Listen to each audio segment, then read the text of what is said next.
Thank you for joining us on the show that discusses African development, leadership, and progress. This week we start a two-part special focusing on the Sustainable Development Goals and the role of the private sector. You're watching the Africa Leadership Dialogues. I'm Julie Gishuru.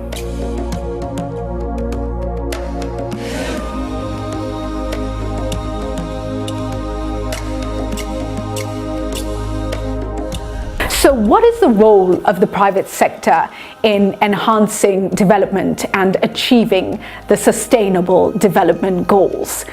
We delve into this with Sid Chatterjee, United Nations Resident Coordinator and UNDP Resident Representative to Kenya.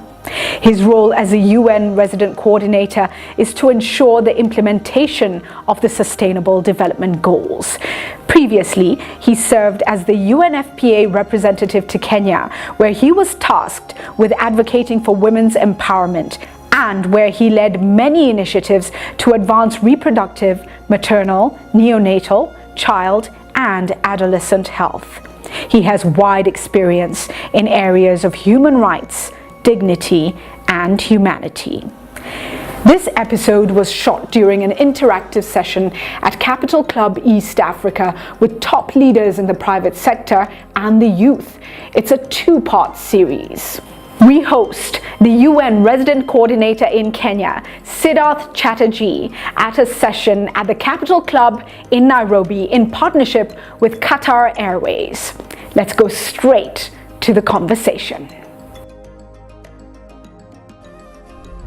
And let's welcome, just to kick off this evening, Carol Karaoke of KEPSA. Thank you, Carol. I'm really happy that the SDGs, as we know them, are very, very comprehensive. And we've really been going through each one of them. We did that a lot with the MDGs, but I think SDGs give us even a more comprehensive agenda and framework to use. And it's important to know that the urgency of these goals can be addressed by a matching effort from the actors and stakeholders involved. It doesn't take me by surprise that SDGs have taken cognizance of inclusivity and call for partnership. For everything to succeed, it boils down to implementation, borrowed from Vimal, who says this often to us. Everything turns to implementation and more implementation. So it's good to talk, but if we don't implement, then to be another good 15, 10 years, 5 years, and we'll have done nothing. And in particular, the 17th goal, Partnerships for Goals, Partnership for the Goals, has opened up the doors for private sector participation, much more than MDGs, as I said. And private sector sustainability focuses on what I always call the triple-down effect: profit, or economic, social, and environment. No private sector survives or succeeds or is sustainable without focusing on the three. Many times we always think private sector exists for the profit. Profit is great for sustainability, but without social and environment focus, we could never be sustainable. Globally, the private sector is a key provider for capital, jobs, technology, innovation, well-being of employees. That's why you look at most private sector will start looking at insurance for the employees, holidays, and all those things, because they want to look at the well-being of employees, infrastructure, and protecting the environment, which are seen part of the socio-economic and environmental parts of the SDGs. And as these goals speak to us, it's important to remember that the goals are the voices of our future generations, talking to us to ensure that they get a chance at life as we have. Indeed, this is a call to action and not a call to debate. We have to ensure by all means that our actions lead to achieving the goals within the time frame of 2030. I want to get a sense of where we think we are in this room. So a lot of international partners are doing incredible things in the development space right now. We were in Davos just recently, Sid, and MSD has put in a $10 million fund into maternal health care. You've got a lot of people now contributing on different fronts. I want to get just an idea of how we think we are performing. Would anybody like to share?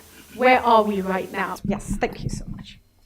Thanks, Julie. I'll just begin. My name is Dr. Amit Thacker. I'm the chairman of Africa Healthcare Federation. And I think the whole idea about partnership, the era of sustainable partnership is in place. If you look at all the sectors, that we've been discussing in Africa, two key components have been discussed as game changers. One is the discussion that you have is leadership, and the other is partnership. If you intertwine leadership and partnership, whether it's power, whether it's agriculture, whether it's healthcare or education, you shall be able to go one step forward to achieve the goals that SDG prescribes. Right. We've been having that as a major stumbling block. The main issue around private sector, because you bring about private sector, that's the place that many of us are from, there has been an issue of mistrust. And there has been issue of questionable involvement of development partners. And there has been an issue of understanding what the other party does. When we have now progressed in the last decade, I personally believe that those of us who've been in this model of partnership have seen significant difference, Right. especially when it comes to openness and removing this Chinese wall that exists between institutionals and institutional associations, between development partners, the UN, the NGOs, and the private sector. As far as we are concerned, I think partnership and leadership will be the key game changers. Hi, my name is Sanda and I work at Safaricom. So I think to your question, Julie, of, where do we stand? And, for me, I think one of the great reasons why this forum is fantastic is that it gets us to speak a common language. I'll go to the fundamentals. All of the sectors you mentioned, government, UN, private sector, the NGO sector, we don't speak a common language. And I think before we even get into how we're going to partner or what we're going to do, we need to be able to speak the common language. So how do you take the SDGs and frame it in a way that makes sense for business, that makes sense for the UN, for the NGOs and the government? Because I think that's what is really important in terms of going forward. So we have a sense of where we are right now. And Sid, really, I want to start with a skeptical perspective. All this SDG stuff, you sit in rooms in committee meetings and decide things and you tell the world we're doing all this good work, which really is just smoke and mirrors. What difference does it make? You have a very big group of silent skeptics. What message would you have for those who just don't really quite understand why should we be part of an agenda that works around these goals? What's in it for us as business? In fact, the Vision 2030 preceded the Sustainable Development Goals. But what's amazing is that actually the Sustainable Development Goals is actually one which brought together the entire world to look at why these 17 goals were chosen. And they actually comprehensively look at humanity, human development, and human capital finally. Most important part of this is I need to bring this back into Kenya's perspective. Let's face some facts. Every day, 3,000 Kenyans are born. Every year, 1 million Kenyans are born. Every year, 1 million Kenyans join the workforce. Kenya needs to create 1 million new jobs for the next 10 years. Kenya's population in 1956 was the same as Sweden, 7 million. Sweden's population today is 9.8 million. Kenya's population is 45 million. Kenya's population by 2030 will be 65 million. Kenya's population by 2050 will be 85 million. Africa's population will be 2.1 billion. Wow. To me, enormous opportunity. If I was the private sector, oh my God, this is the time I would start to make my investments. And I'll give you a very clear example of this. Look at Unilever as a company. They established their first factory in India when India was a colony, impoverished, extremely poor, divided into kingdoms and fiefdoms, 1908. That's when the first factory came up. Today, with a population of close to 1.4 billion, 2 out of 3 Indians uses a Unilever product. Just your blue bands and your life boys and all that, it's that. Now, the interesting thing is that recently, the UN Secretary General, Antonio Guterres, said that the private sector is crucial to the Sustainable Development Goals because that is what will lead to stability, to dynamism, to markets, to goods and services. But above all, a study has been done that by the private sector investing in the SDGs, there's a return of investment of $30 billion annually. $30 billion. $30 billion. Sounds good, but Sanda has raised a really important issue. She says we're speaking different languages. It's like the Tower of Babel. We all want to build, but at some point it gets very difficult because we all have different agendas. Our priorities are different. So how do we start to have a common purpose? Where does it begin? So Julie, we need to be like a finely tuned orchestra. Everybody is not playing the piano there at the same time. Each instrument is producing a different rhythm, but ultimately it becomes a congregation of music which is beautiful to the ear rather than generating noise. I really believe that in Kenya we've already demonstrated.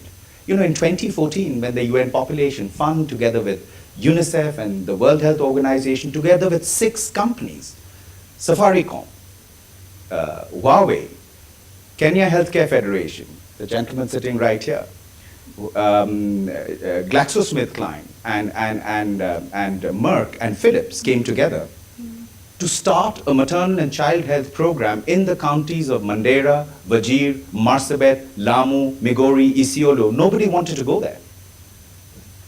I'm not even sure if most of the audience knows where these counties are, because they really are in the back and beyond, and they are close to nowhere. But the important thing is that in a period of 1.5 years, the dramatic effect this partnership had on the well-being of maternal and child health was tremendous. The leadership of the government of Kenya, the leadership of the county authorities, the partnerships that were forged with the private sector, the civil societies, the other range of partners, in a 1.5 years' time, we could actually see those results.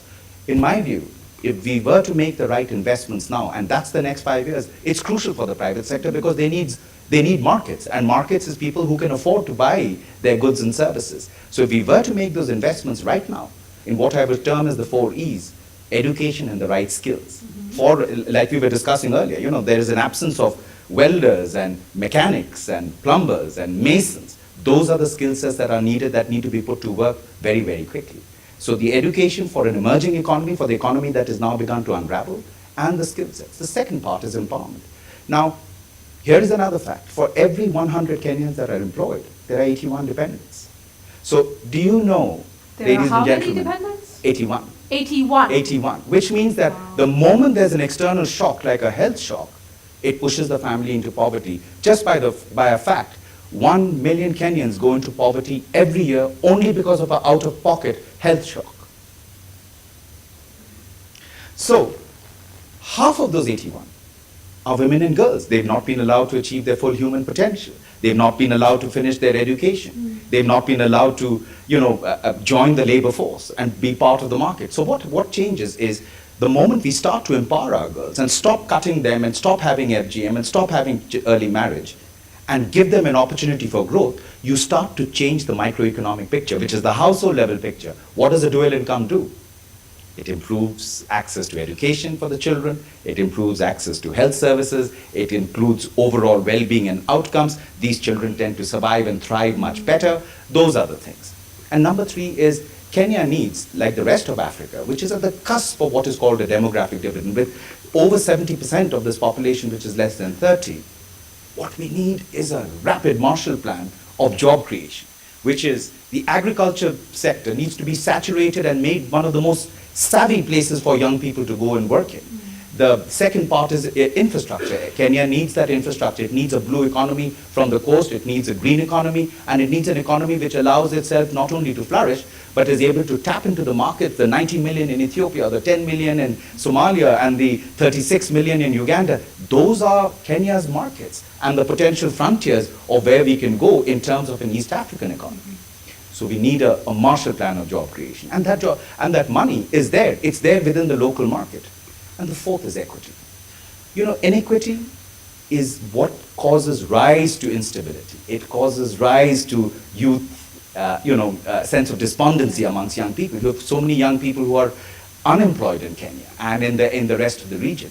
But you also have issues where these same young people, if given the right opportunities and the right jobs, can actually become those prime movers that economy requires. And we recently did an exercise with USAID and with the National Council for Population Development, and found that Kenya, if it makes those investments in the 4 E's, ladies and gentlemen, can jump its economy by 12 times.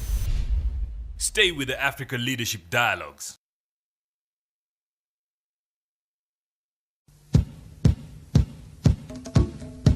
We're talking about doing good business, but also business doing good. And I think you still want to make your profits as private sector, but you want to make sure that you're contributing positively in the environment you operate in. So I'd love to take some questions and comments. I want to let you know that we have in this room a group of young people who took part in the Blog for Development World Bank contest. It's an online contest, and this year it was focused on agriculture. Where are the young Blog for Development youth bloggers? Where are you?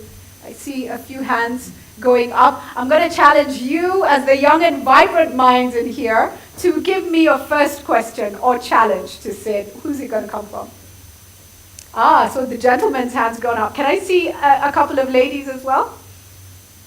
Okay, we'll start with the gentleman on this end as I wait for the girls to put their hands up. Go ahead. Good evening. Good evening. My name is Maurice Ongala, and I am the founder and director of Miresi Consult Limited.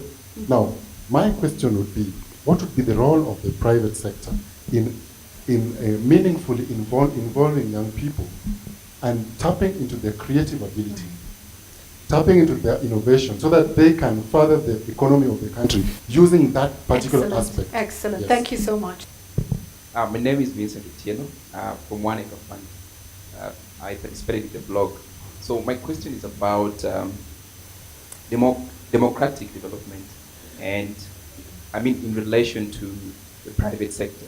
So most African states are still young in the democracy. I could say democracy is still a crawling baby in most of the African states. And democratic development... America too? Go ahead, yeah. Okay, fine. So, well, from the history of our African states, all the way from the colonial era, we could say they're still crawling in terms of democracy. Democratic development has a lot of say in terms of economic growth. So, how are you working on the democratic stability of most of African nations in relation to ensuring that we also have stability on the economic side? How are you striking that? How are you striking that balance? Two excellent questions. Very good questions. Now, first and foremost, let me give you another statistic here. When I gave you the comparison between Kenya and Sweden, where your populations were the same at 7 million in 1956, Sweden's median age is 47, Kenya's median age is 18. Give it a thought, ladies and gentlemen. The human capital, that's why I emphasized on those 4 E's, are essential for a lot of the Asian tigers, which are also aging. But they all aged. They first grew rich before they grew old. Same is the story with Western Europe. What we need to be doing is actually developing those skill sets that we could actually be an advantage to them. So the private sector becomes crucial in job generation, in employment generation.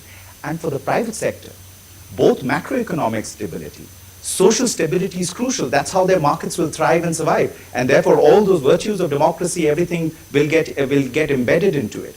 But we need that stability for that takeoff point to come. And I think what has happened is there is a good confluence of what I would say in the leadership of the government too, in terms of what I would term as 3 Ps. The political will, the appetite for doing things differently, whether it was the free maternal health care policy, whether it worked or not, good or bad, it has made a huge difference because maternal mortality rates, I have the data, have dropped since 2008 to 2016. Absolutely. And every life matters. Every life matters. So you're less than 360 today, but 360 is still very, very high at a maternal mortality rate of per 100,000. It needs to come down to well below 170. But the speed at which this has happened is what attracted the World Economic Forum to look at Kenya and say, what is it that they are doing, which others have not done, that the rapidity of its drop in maternal mortality has taken place. Because once you start improving these things, you start to improve your health system. So job creation will come from the private sector. When I talked about agriculture, when I talked about industry, infrastructure, I talked about small, medium-scale enterprises, it's going to happen when there is that Marshall Plan of employment generation. And the private sector is the only entity. No government can create that many jobs. How do we generate? We know that the Marshall Plan came about because of a major crisis and a continent trying to just pick itself back up. We don't want to have to go through a crisis to develop a Marshall Plan. How do we develop a Marshall Plan? And I see a hand here. Oh, thank you. Sorry, Sid. Please go ahead. How do we have a Marshall? Do we need a Marshall Plan? My name is Uwe Wagasha. We need a Marshall Plan. I'm glad to hear Dr. bring in the language of demographic dividend because it's already here. is alive and well in Kenya. That's why you are called in Davos. The factors that combine together, as you say, is a very versatile labor force of about 50 to 55%, a falling fertility rate, and a falling dependency ratio. Those are already here, alive and well. The question is whether we can grasp the nettle to be able to employ that huge labor force to generate new GDP, drive GDP, etc. The key, of course, is that, and where SDGs come in, is that you must drive and generate inclusiveness. Inclusiveness means that all of that 50 to 55% of the labor force should be employed. Apart from the small amount of involuntary unemployment, you need to drive employment like yesterday with a Marshall Plan. And you need to get people to save and to invest. Once you get that inclusiveness, a cycle where people can work, save, invest, then you are on the road to nirvana. A private sector approach to problems of this kind. I don't know, I see a young man, Jeremy, there. Can we give him the mic as quickly as possible? Great, I see Jeff's hand on this side. And then I'll bring Sid back in. I'm a business consultant for SMEs and startups. And when you're talking about developing Africa, developing Kenya, it's a topic that is really close to my heart. I really work with a lot of young people who are enthusiastic and who are determined to bring change. But the problem that you have, and I actually agree, we need a Marshall Plan. I agree with that. But the way to make it work, it has been government before, like my friend said, and it has not kind of worked so well. This is the point where now I think we need the private sector to come in big time. And this is what I'm proposing as a Marshall Plan for Kenya and for Africa. And I'm taking an example from Nigeria. We have Tony Elumelu, who is an entrepreneur in Nigeria, and he has this awesome program where he takes up 1,000 youth from across the continent and give them first, not the money, but the knowledge. Young people need the skills, they need capacity building in terms of knowledge how to run a business. All of us feel that you're entrepreneurs, but when you come down to the practical bit of it, we don't have the skills. So in the private sector, collaborating with the government, because the government can have the funds, the private sector also might have the funds, or it definitely has the funds, and we have the development agencies that are also concerned about development in this continent. When we all link up together, and we have kind of a bigger plan in terms of how can we engage 1,000, 10,000, 100,000 youth. So the message actually is stop trying to throw money also at young people. Give them knowledge and capacity even as you equip them with the funds to do what they do. Because the youth fund, so many youth have been given the money, but they have not been given the knowledge, and the money ends up being wasted. Thank you. You agree? You know, President Roosevelt once said that, we may not be able to build the future for the youth, but let's build the youth for the future. And I think that needs to be the approach that we need to take.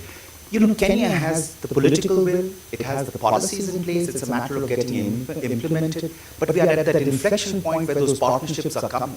Nobody ever thought that we would actually come to this workflow where we would see a dramatic drop in child mortality, dramatic drop in maternal mortality, improved education outcomes. All those things are happening.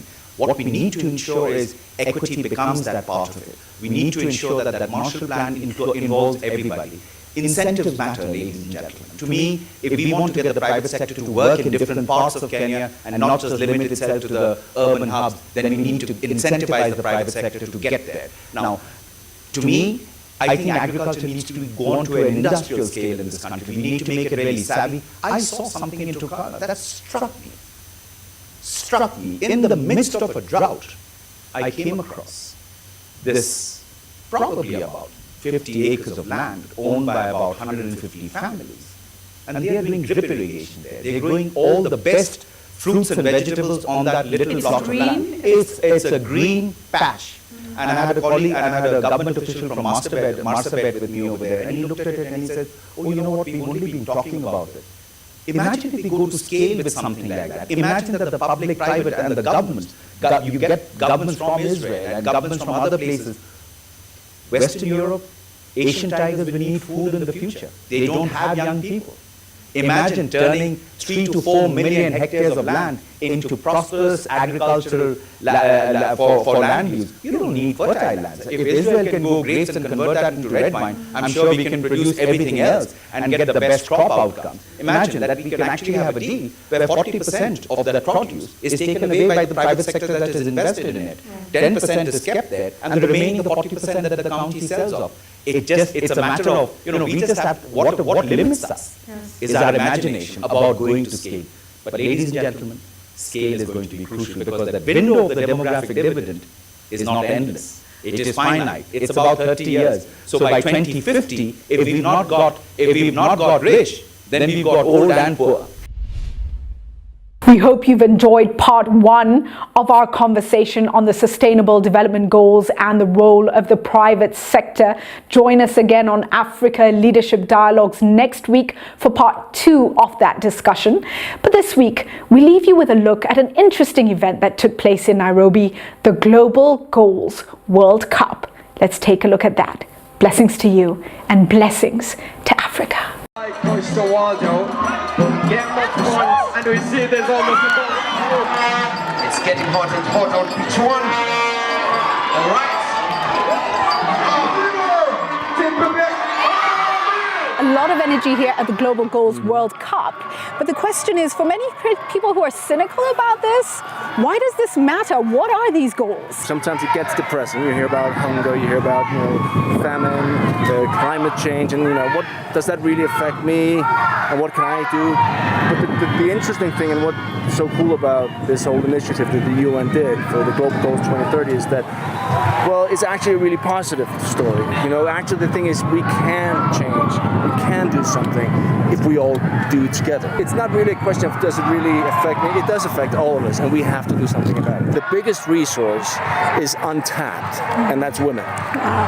You have to educate your women. You have to get them up because, well, you're a perfect example yourself. Right? Thank you. We've heard it from the Kingslayer himself, educate the women. What message would you have for young Africans? There's so much energy in this continent. There's so many innovative young people. Innovation is huge. You have such a huge generation of young people. Just work hard. Go for it. Believe that you can do it.